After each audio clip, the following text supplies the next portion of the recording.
The story we're about to examine is more vivid than a soap opera. It's full of colorful personalities. There's a mixture of joy and tragedy and sorrow. It's a true story that involves sex, religion, and politics in the sense of who's in charge of what. I'd like to start by turning to Matthew 1 and verse 1. Matthew 1 and verse 1. And this is a recitation of who the ancestors are of Jesus Christ. And it says the book of generations of Jesus Christ, son of David, son of Abraham. In other words, descendant of. Verse 2, Abraham begat Isaac, Isaac begat Jacob, Jacob begat Judah and his brethren. And then verse 3, and Judah begat Pharez and Zerah of Tamar. I want to stop right there. There are 14 through verse 14, there are ancestors that are selected ancestors of Jesus Christ. Doesn't have all of them, but there were 5 women that are listed in that genealogy. We're going to take a look at one of those women to see why she was listed in that select list of women.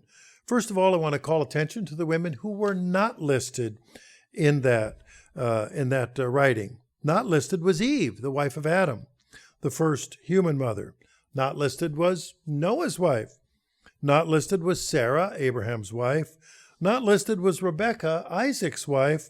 Not listed was Leah or Rachel, the wives of Jacob. And yet Tamar, Rahab, Ruth, Bathsheba, and Mary are listed. And there's something in common among these 5 women, namely that under ordinary circumstances, they shouldn't be there. We're going to examine the life and lessons regarding the first woman listed in Matthew 1, a woman named Tamar, because there are profound lessons for us today from the story of her life.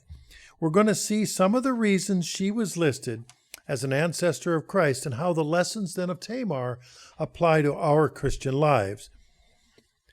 The title of this message is The Story of Tamar.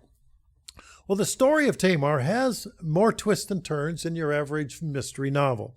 They say truth is stranger than fiction, and this story of Tamar's life is rarely, if ever, told, probably because it's terribly awkward, extremely embarrassing, and often unseemly. The story of Tamar is told to us through the entire chapter of Genesis 38. You might put a bookmark in Genesis 38 because we're going to refer from time to time to that chapter.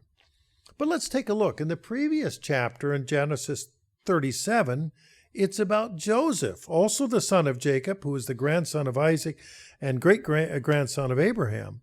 And Genesis 37 tells us about Joseph's dreams and how Joseph was sold in slavery to Egypt by his own brothers.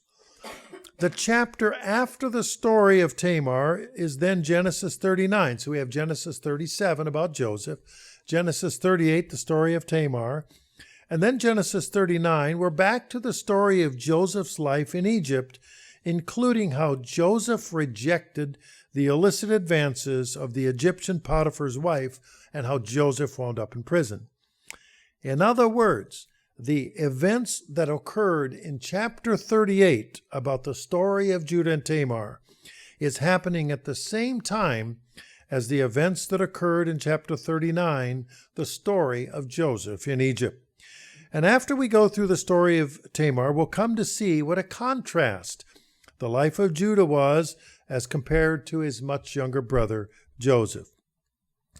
Tamar, the woman listed in Matthew 1, her life is inextricably connected and intertwined with the life of Judah. Judah, the son of Leah and the 4th son of Jacob, was the grandson of Isaac and great-grandson of Abraham. We think of them as the patriarchs.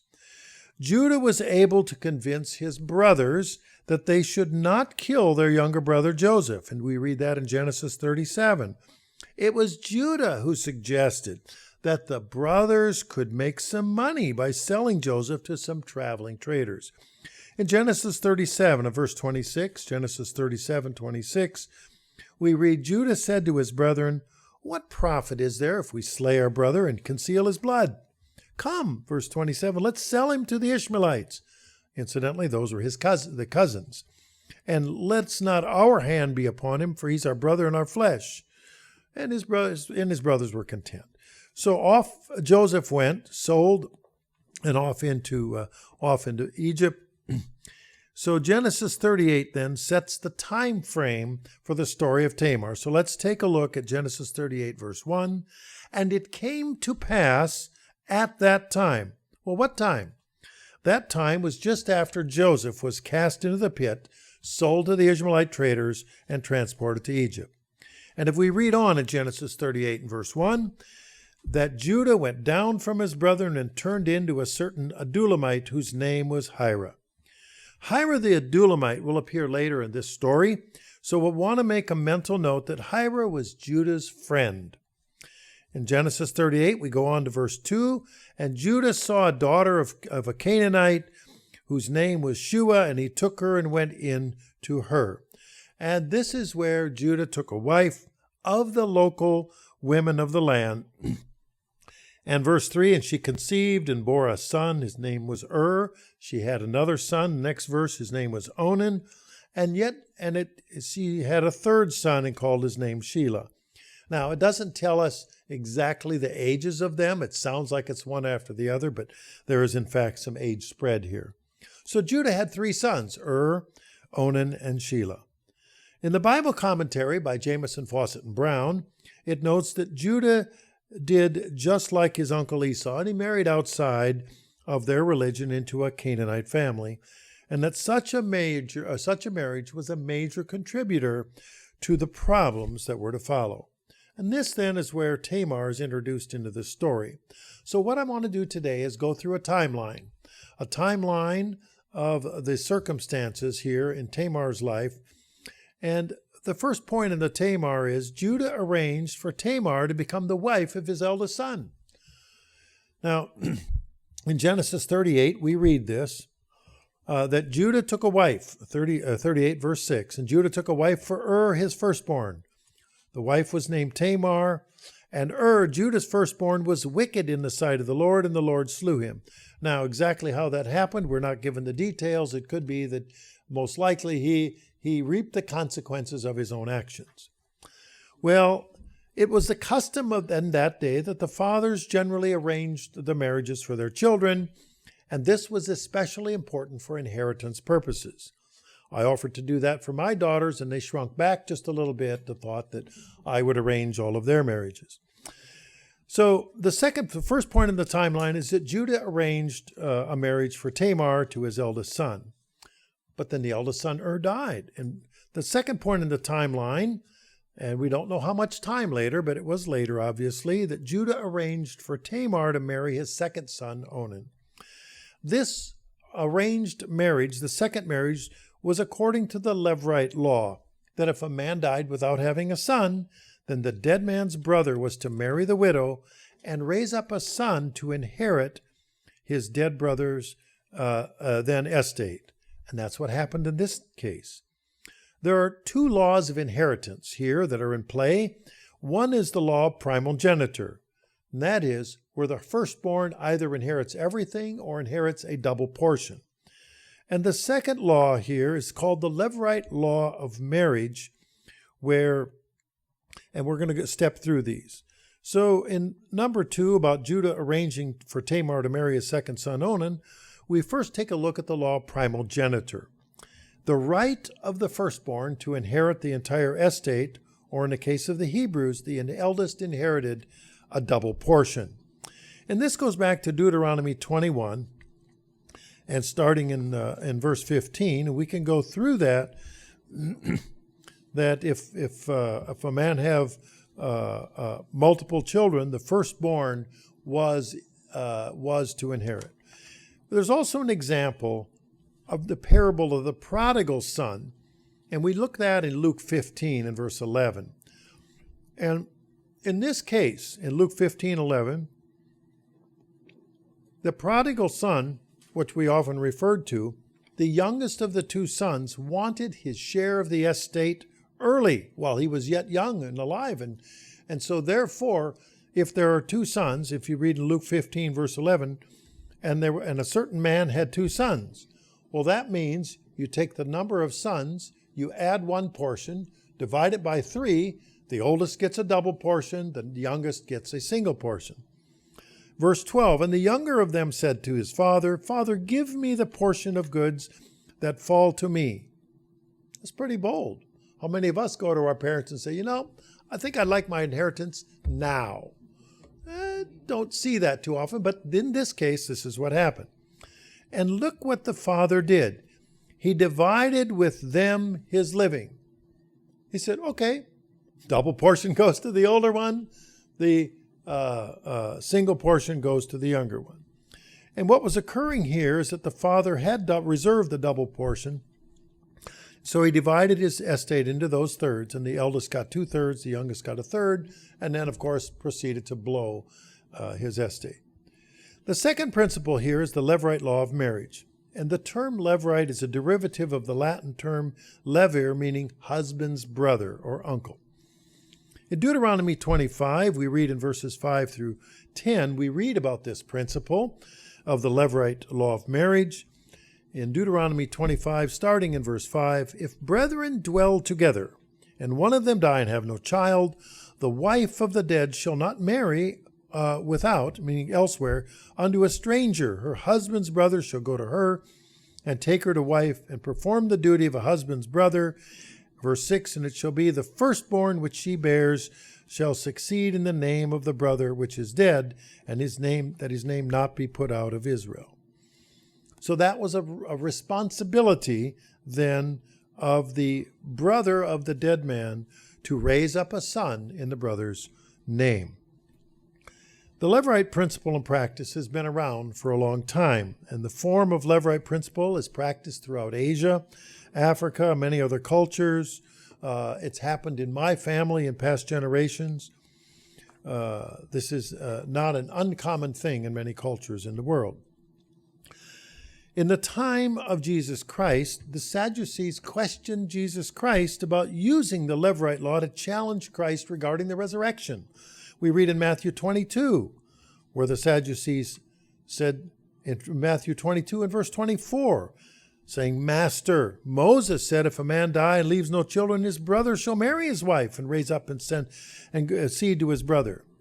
Well, then the following verses go on to describe a woman marrying 7 successive brothers without having children, and then so whose wife is she in the resurrection kind of challenge. And of course, that's where we understand that there is not marriage in the resurrection. So we go back to the story of Tamar, and following then the Levirate custom, Judah instructed his second son Omar to marry the widow Tamar. And we read that in Genesis 38 and verse 8, as we scoot through Genesis 38. And verse 9, and Onan knew that the seed, the offspring, should not be his. And so at that point, he refused to have a son by Tamar, because that son would be reserved and would replace him as the one who would get the bulk of the inheritance of the father. We aren't given the particulars of Er's death, but if we read in verse 10 that Onan also died because he refused to do so, and we aren't given the particulars of that. But so we are left to speculate why Onan did not want to have a son by Tamar, but it isn't a difficult speculation that Onan's son by Tamar would have been legally considered to be Er's son and the primary heir to all that the grandfather Judah had possessed. Just as Heir, the older brother, would have been the heir to all that Heir had he remained alive. Basically, Onan would be relegated to a lesser inheritance if he had a son by Tamar. If we take a look, incidentally, at this time, Judah's father, Jacob, also named Israel, was still alive at that time. And Judah was in line to become the chief inheritor of Jacob's estate as well as his own. So that meant that Jacob or Israel's estate would have largely descended to Judah and then but died, and then Onan, unless Onan had a son with Tamar. So Onan chose not to do so. There was a lot of money riding on the line for that decision, and Onan thought he would wait until, it appears from my observation, that he'd wait until his father died and go marry as he will and keep everything for himself. So it's reasonable to ask also, how does Judah, the fourth-born son, come to be the principal heir? I thought we just talked about the law of primogeniture. Well, we can go through a number of the stories that we are told in the Bible, in 1 Chronicles 5:1, where we read about how Reuben, the firstborn of Jacob or Israel, how he disqualified himself by moral depravity. Then we continue on in Genesis 34, in verse 20, starting in verse 25, we read how Simeon and Levi disqualified themselves from the inheritance by their behavior in the story of Dinah, their sister, where they slaughtered a number of Canaanites who desired to join the people of Israel and dedicated themselves to that, but the brothers Simeon and Levi killed them all anyway. And so they disqualified themselves. That left the fourth son, Judah. And so we'll leave the story of Dinah for another day, but suffice it to say that the Levi and Simeon had blood on their hands and were disqualified then from being Jacob's primary heir. And now this raises a particular issue. With Judah's eldest son Er dead and having no heir, and the second son Onah becoming the primary heir, and Onan didn't want to displace himself with a child by Tamar. So he refused to do so, and then Onan died. Well, let's stop and ask ourselves for a moment, well, why didn't Tamar just inherit her husband's portion? After all, isn't that what happens today? And it seems like that would have just settled the matter. But it happens everywhere in the world today, but that's not how the world worked at that time. The wife was not the heir, and the right to marry Tamar was a legal issue, and that was to be decided by the husband's next of kin. In this case, her father-in-law would decide who would marry Tamar, who then would inherit his and indeed his father's inheritance. So that's what was in play here. Now, if we take a look, there's another well-known biblical example where the Levirate Law of Marriage was practiced, and the right to marry the widow was an inheritable right and involved real estate, and that is the book of Ruth. We read the book of Ruth, and particularly chapter 4, about Ruth and Boaz chose to do so, to marry Ruth, and then he gained the estate, the management of the estate of Ruth's deceased husband. And so if we take a look in Ruth chapter 4, we can read through that in verses 1 through 12. We can read that entire story.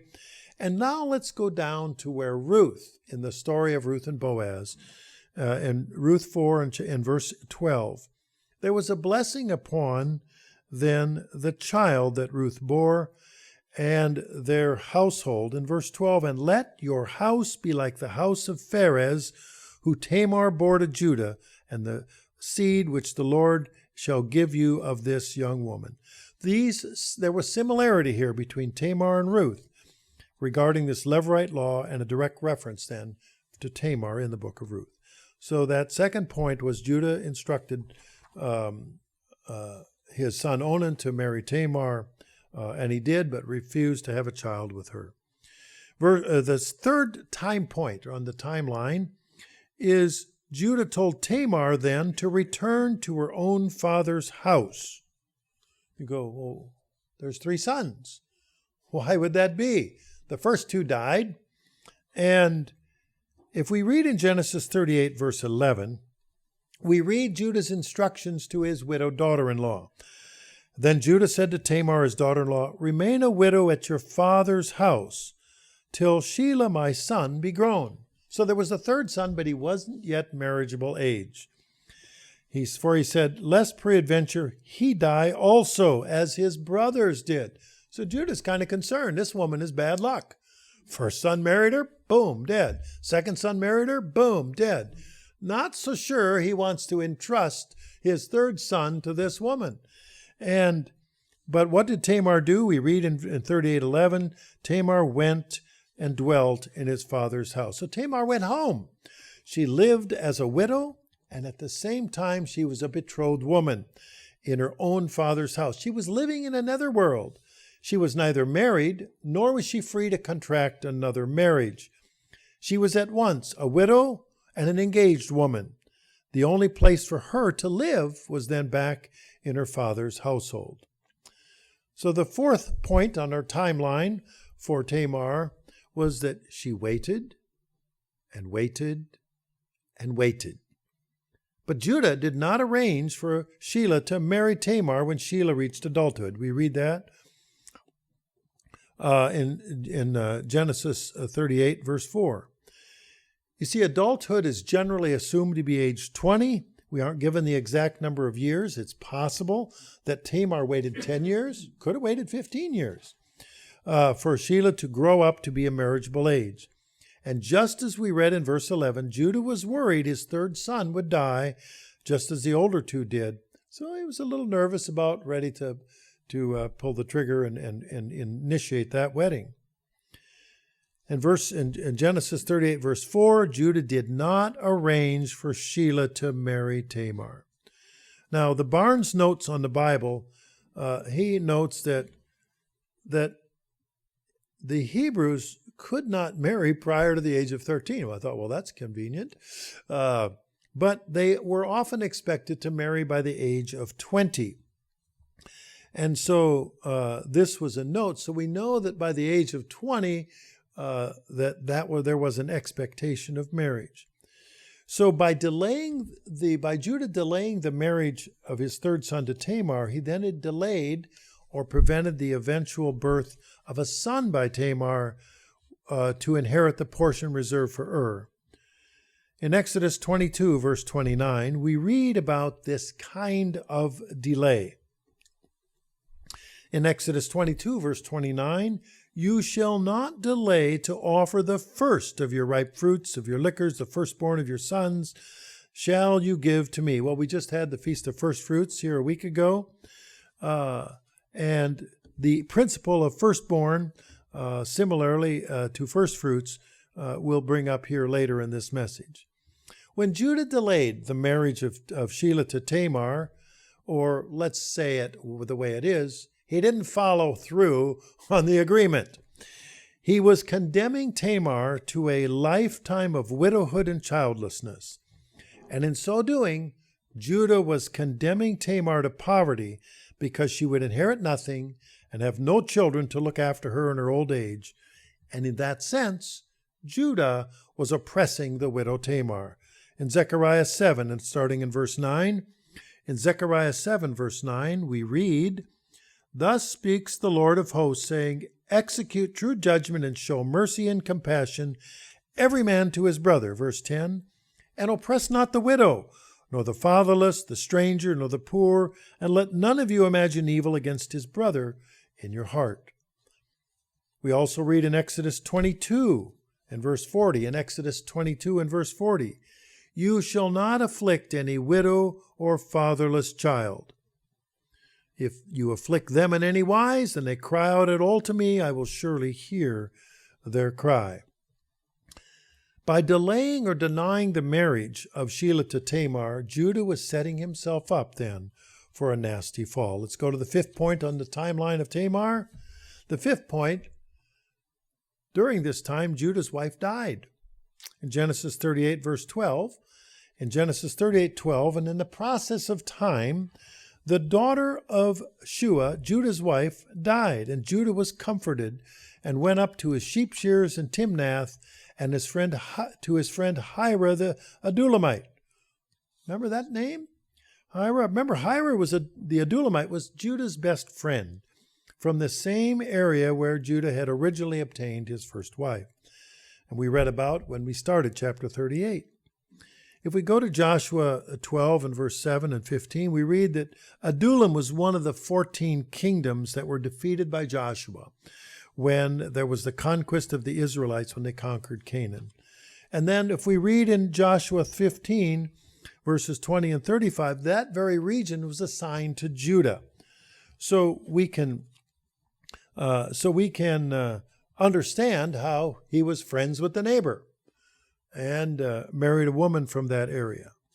So Judah's wife had died. That was on the timeline. That's timeline point 5. Timeline point 6. No marriage on the horizon. With no marriage on the horizon and the legal right to bear the child who would be the heir of the substantial future estates of Judah and Jacob, Tamar became impatient and decided to take matters into her own hands. In Genesis 38, verse 14, and she put the widow's garments off from her and covered herself with a veil, wrapped herself and sat in an open place by the way, which is, by the way, on the way to Timnath, for she saw that Shelah was growing, and she was not given to him to wife. So we have this scheme set in motion. Tamar knew that there was an expectation. She knew that Judah had promised her then a husband. She knew she had the legal right to bear the inheritor of Judah's estate. And Tamar determined if she wasn't going to marry Judah's third son, Shelah, she would find another way to become pregnant and bear a son to inherit Judah's and Jacob's estates. In Genesis 38, verse 13, and it was told Tamar, saying, behold, your father-in-law goes up to Timnath to shear his sheep. So the word is out. She knew where he was going. She knew when he was going. Now, if we take a look at the Bible commentary of Jamieson, Fawcett, and Brown, the sheep shearing season in that area occurred near the end of March. The sheep shearing season was a time when the owners invited their friends and servants and treated them to dining and parties after each hard day's work. I recall this growing up on the farm during harvest season, where the neighbors would help each other, and at the end of a long, hard day, everybody would feast together. No matter how late in the day it was, you'd finally get a chance to sit down, have dinner, and then the next day would start all over. And when they were done harvesting in one place, they would move to the next, and so forth. And I can see how this has been a custom for thousands of years. So they were going to have, he was going there. It was much a work event as it was a social occasion. So now we read on in Genesis 38, and we read earlier in verse 14, that she was going to sit by the way and disguise herself. In verse 15, when Judah saw her, meaning saw Tamar, he thought her to be a harlot because she had covered her face. Now, you'd think that Judah would have recognized Tamar. After all, he had to have known her fairly well. She was his daughter-in-law twice. He had arranged for her to marry his eldest son, then his second son. But if after the death of the second son, he had instructed her then to go home to live with his father, it's possible that he hadn't seen her for 10 years, maybe 15 years. It was some time. And it might even have been almost 20 years. But Tamar went back to her father's household, and of course, Tamar's face was covered with a veil. Judah's wife had died, so he did not have that companionship. And in verse 16, we read on. And we read this story then in Genesis 38, verse 16, is where Judah bargained with Tamar for a dalliance. And if we notice there, when Tamar is also bargained with Judah, they bargained back and forth. And if we read Genesis 38:14, he turned to her by the way and said, go, I pray you, let me come to you, for he knew not that she was his daughter-in-law. And she said, what will you give me that you may come in to me?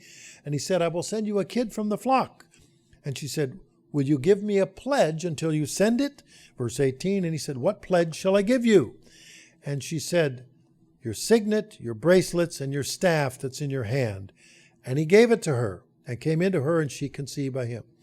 Now, Tamar was determined, and she had to have known that she was fertile, and that was her time, because she was ready, and she also needed proof that Jacob was the father of that potential child. I went to my old college textbook that I had in Old Testament survey class. It was a book called The Old Testament Speaks, a commentary by Samuel Schultz. And Schultz makes the notes that ancient Ugaritic and Mesopotamian sources that there were 3 items required for personal identification. And this is what Tamar did. She obtained Judah's signet. Now, we don't know if that was the ring off of his hand or if it was by a chain or a rope around his neck, but it was to be placed on a legal document. We don't know, but we do know it was his signet, his bracelets, and his staff. And each of these are personalized identification in some manner so that others would recognize those things. And Tamar's efforts were to get those three items of collateral to back up Judah's pledges, not much different than what we have to do when we go to get a driver's license. You've got to show up. You've got to have several pieces of ID. They just don't go and take your word for it. Same thing as if you're applying for a Social Security card. Again, several pieces of identification. We turn to Exodus 22 and verse 26. There are societal rules for the regarding of taking pledges. Example, the pledge of personal property as a coat can't be retained overnight. Somebody would really need their coat overnight. So let's read in Exodus 22, if you take all of your neighbor's raiment to pledge, you shall deliver it to him by the time the sun goes down. So this is attended to. There's a scriptural principle. In other words, it's only for a temporary time. And then so Judah most likely would presume that the pledge was to be redeemed quickly.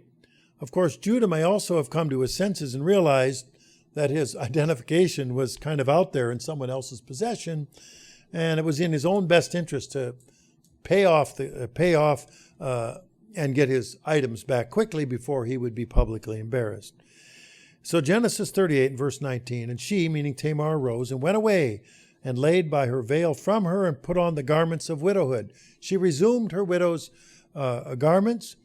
And Judah, verse 20, sent the kid by the hand of his friend, the Adulamite, to receive his pledge. Now, who else could he trust? Here was his best friend from the past, 30 plus years. And here, would you take care of this mess for me a little bit? I promise this. Go get my stuff back. You'll know what it is. And do this. In other words, let's clean this up. So what did his friend Heir the Adulamite say in verse 21? And he asked the men of that place, where's the harlot who was openly by the wayside? And they said, there's no harlot in this place. They were somewhat surprised by this. And so the Adulamite returned, verse 22, to Judah and said, I can't find her. And also the men of the place said, there's no harlot there. Verse 23 said, and Judah said, let her take it to her, lest we be shamed. Therefore I sent this kid, and I've not found her. In other words, he wanted to be known. He meant to satisfy the obligation. But Judah trusted his friend Heir the Adulamite to keep it quiet. And apparently he did. So this young goat was payment for the services, was never picked up. Even if Judah knew who had held his pledge items, he couldn't very well go and demand to get the items back, because that in itself would have been very revealing. It was also not the custom to search out a pledge to redeem the items. We read in Deuteronomy 24, starting in verse 10, and it talks about what happens if someone has a pledge or collateral. In verse 10, when you do lend your brother anything, you shall not go into his house to fetch his pledge. You shall stand abroad or outside, and the man to whom you do lend shall bring out the pledge to you. So it wasn't appropriate for him to, even if he knew who she was, which apparently he did not, you can't go just take it back and say, here it is. So let's go to point 7 then on the timeline for Tamar's life. Tamar's pregnancy was discovered, and Judah condemned her to death. Tamar's pregnancy was discovered, and Judah condemned her to death. If we read in Genesis 38 and verse 24, it came to pass about 3 months after it was told to Judah, saying, Tamar, your daughter-in-law, has played the harlot, and also, behold, she's child by whoredom. And Judah said, bring her forth and let her be burned.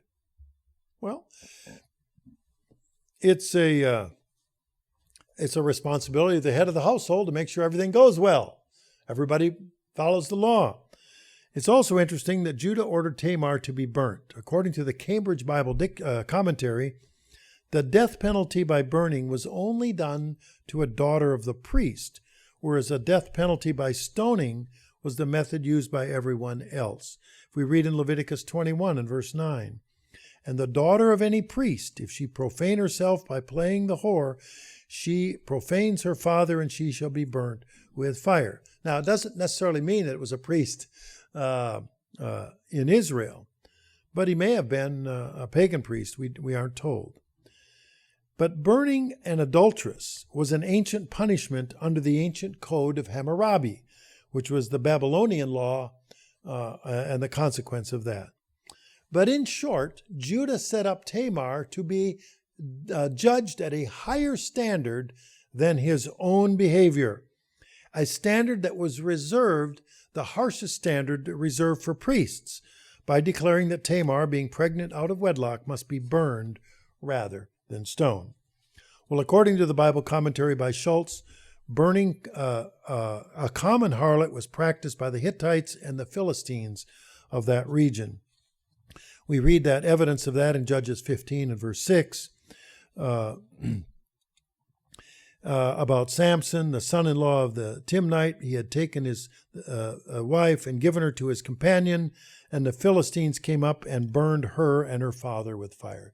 So there is this other evidence that this sort of thing does happen.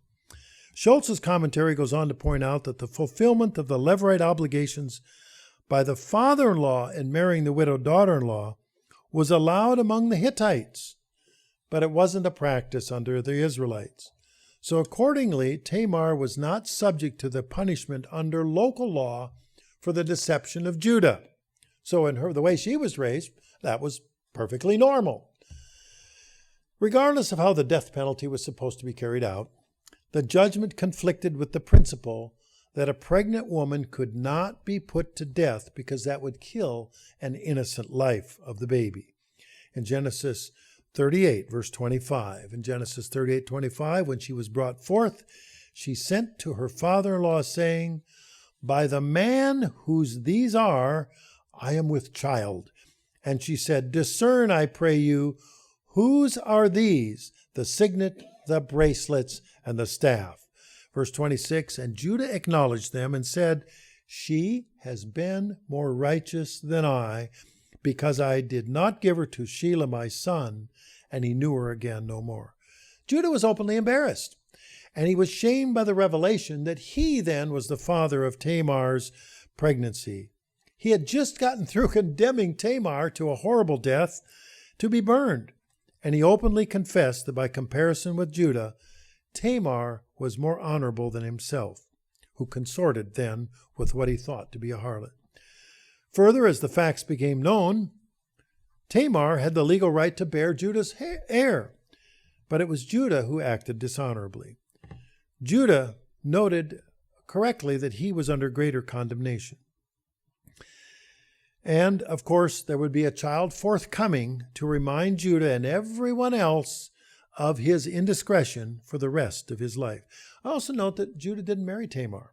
Although he did take responsibility for her and the care of her children, in Hebraic law, he was forbidden from marrying his daughter-in-law.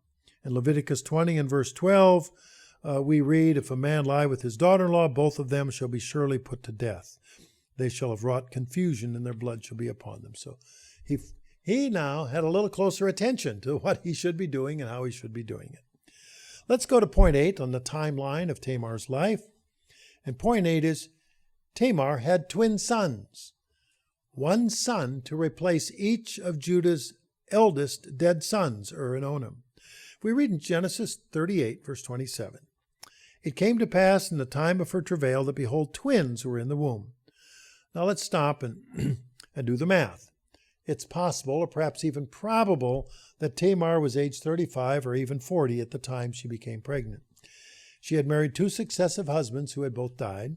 She waited possibly 10 years or more for Judah's third son to grow up, and the likelihood for twins is 3 times greater than normal for a mother who is 35 years of age or older. The age difference between Tamar and Shelah may have been why it was unseemly in Shelah's mind to marry the older Tamar, whereas he would have been possibly around age 20, and Tamar may have been closer to age 40. And then there were these unusual circumstances. about the birth of Tamar's twin sons. And we read that in Genesis 38, verse 28. And it came to pass when she travailed, she was giving birth, that one of the babies put out his hand. The midwife took it, put in his hand a scarlet thread, saying, "This one came out first." Verse 29, it came to pass, he drew back his hand, and behold, his brother came out, and she said, "How have you broken forth?" But afterwards out came his brother, and they had this scarlet thread upon his hand. So you have two of them with a claim to being firstborn. Well, the first time I read about that unusual circumstance, I couldn't help but wonder what it was all about. But it was recorded for us to know. It had to have a meaning. And the answer lies in understanding the inheritance laws. Because there was confusion in the birthing process, which of the sons was firstborn, each of the twin sons would have some claim to being firstborn. And this was important because of then the law of primogeniture, the firstborn inheriting a double portion. By the birth of twins, Judah's original third son was displaced by both of those babies, a replacement for and a replacement for Onan. Shelah was no longer the chief inheritor, but he had slipped back into third place behind his two baby half-brothers. Had Judah kept his word and honored the Levirate marriage law, Judah's third son would have taken Tamar as a wife, and if Tamar had borne Shelah's son, then that son would have accounted for inheritance purposes of the child of Judah's eldest son, However, the third son, Shelah, didn't marry Tamar, and the rest, they say, is history. Later, in an apparent attempt to gain Judah's estate for his own son, should it be possible, we read in 1 Chronicles 4, verse 21, that Shelah named his first son the name of his eldest brother. The uncle and nephew then carried the same name. Now, this practice of naming children after their uncles is a common practice, been around a long time, perhaps thousands of years. I was often puzzled in the neighborhood where I grew up. My dad explained to me it was an old German custom of naming nephews after their uncles. I remember two Ed Ottos. There was Old Ed and Young Ed. And then there was two Henry Ottos, Young Henry and Old Henry. Although they were all old to me when I was a kid, but everybody referred to them, uncle and nephew, that way. Incidentally, the sons of Shelah, the third son of Judah, his sons had to have been born later in Egypt after the tribe of Israel went down to Egypt at the time of Joseph. And so we know this because the entire listing of Jacob's offspring, including sons and grandsons, were specifically counted and named. And Shelah's sons were not named as traveling to Egypt, so it appears then that they were born later in Egypt. And point 9 on the timeline, we read between the lines and discover that if Tamar was still alive, we are left to presume that she went to Egypt with Judah and Judah's household, with her sons. And by that time, we read that her twin sons had their own children, and she would have been a grandmother. In Numbers 26, verse 19, we read about the listing of those who went to Egypt. I'm not going to go through the list, but Tamar's twin sons are on that list. So what kind of lessons do we have? We've gone through this story. We've gone through 9 points on the timeline of the life of Tamar. So what can we derive from this? Of what value is it for us? Why is this recorded for our benefit? Well, let's go to point 1 under lessons from the life of Tamar. And point 1 is God the Father is the author of our calling. Judah, as a physical example, was the father who arranged the marriage for his sons. He initially chose Tamar to be the mother of his descendants. Judah reinforced that calling when he instructed Tamar to marry his second son, and then later contracted her to marry his third son. So she was called to be the mother of Judah's heir, and she was chosen then to be welcomed into the tribe of Israel. Well, similarly, God the Father chose us to be in his kingdom. Most of us have memorized John 6:44. No man can come to me except the Father which has sent me to draw him, and I will raise him up on the last day. We also read in Acts 2 in verse 39, in Acts 2:39, for the promise is to you and to your children, and to all that are afar off, as many as the Lord our God shall call. So it's God that's doing the calling.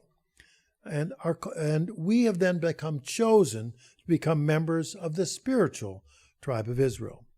The Apostle Paul was writing to the Galatians, and he referred to converted people as being part of the Israel of God. It's regardless of our actual biological ancestry in Galatians 6:15.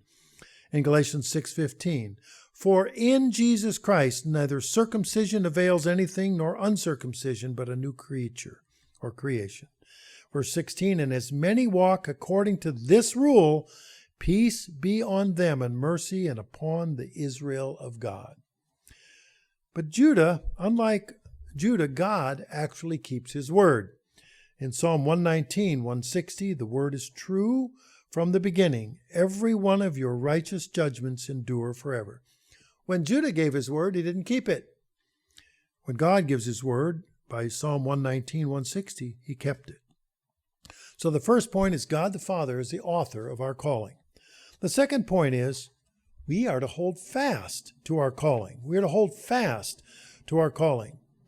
Now, to her credit, Tamar hung on to her calling, but it was imperfect and impatient.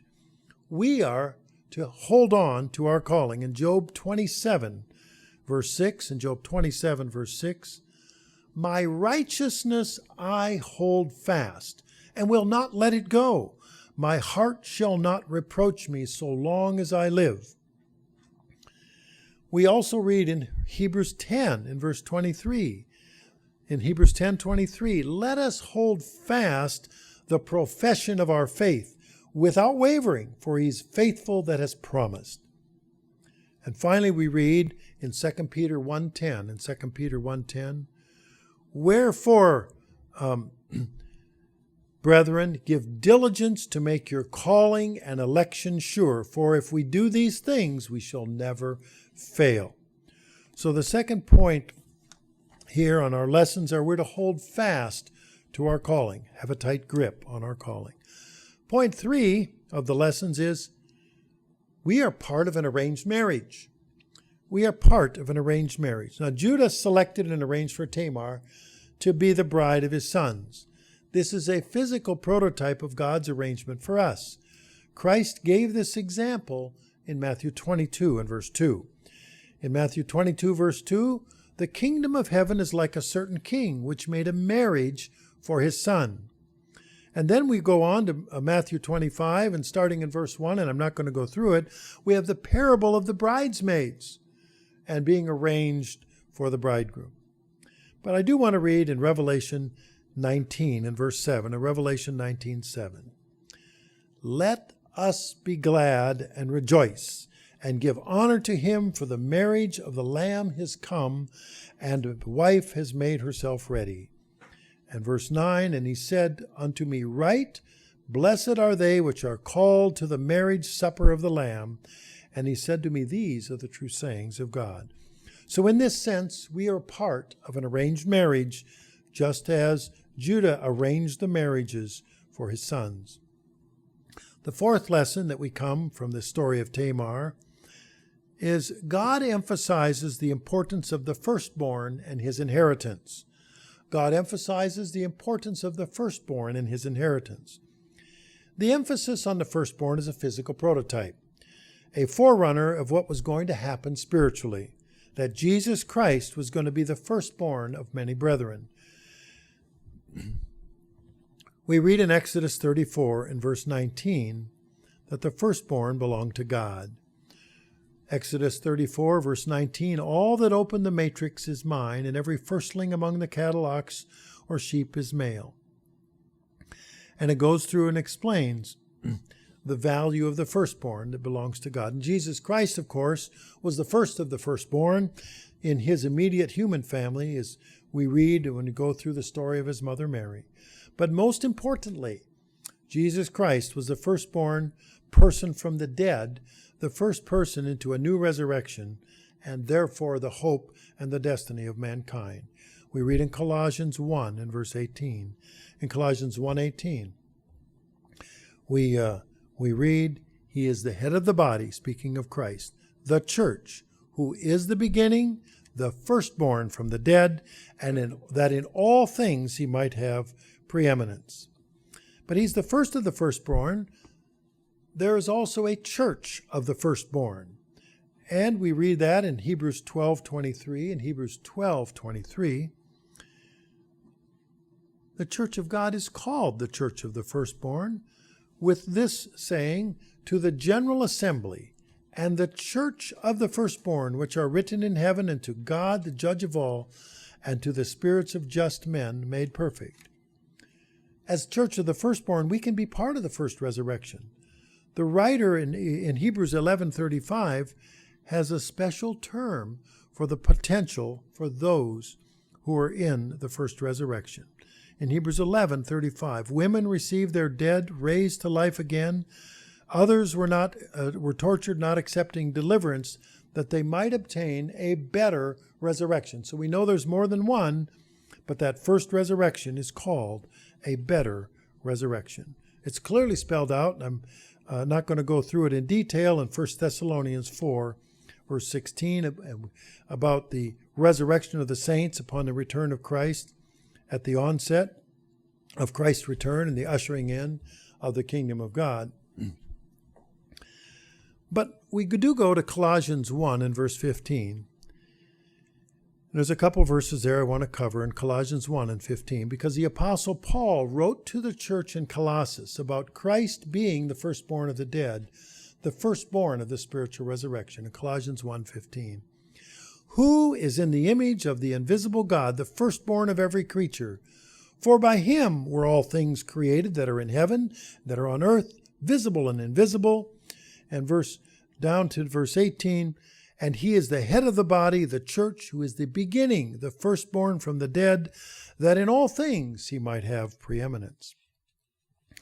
God places a value on our calling, and our own determination makes our calling sure, on the understanding that we are part of that arranged marriage with Jesus Christ, and that we'll be among the firstborn of the family of God. Well, the story of Tamar prepares us to understand two chapters in the New Testament, and that particularly speak to the understanding of salvation. And I would encourage you, indeed assign us all to read both of those chapters, Ephesians 1 and Hebrews 1.